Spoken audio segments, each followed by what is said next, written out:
ஒரு சிஷ்யன் தன்னோட குரு மேல ஒரு பயங்கரமான கோவத்தில் இருக்கு. என்ன காரணம் அப்படின்னு பாத்தீங்கன்னா, அந்த குரு எப்பவுமே அந்த சிஷியனுக்கு ஒரே கலைகளை திரும்ப திரும்ப சொல்லி கொடுத்துட்டே இருக்காரு.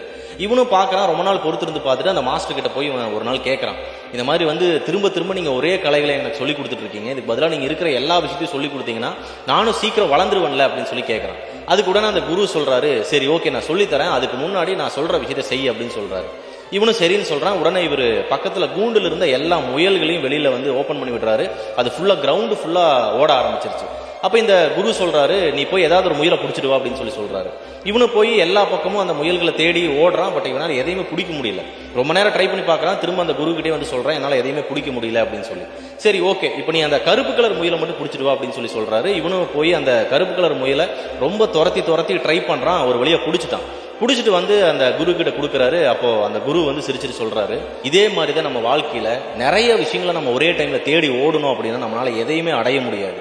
நீ எந்த விஷயங்களை உன் வாழ்க்கையில் அடையணும்னு நினைக்கிறியோ அந்த ஒண்ணுல மட்டும் நீ கவனம் செலுத்தினா மட்டும்தான் அந்த விஷயத்தை உன்னால அடைய முடியும் அப்படின்னு சொல்றாரு.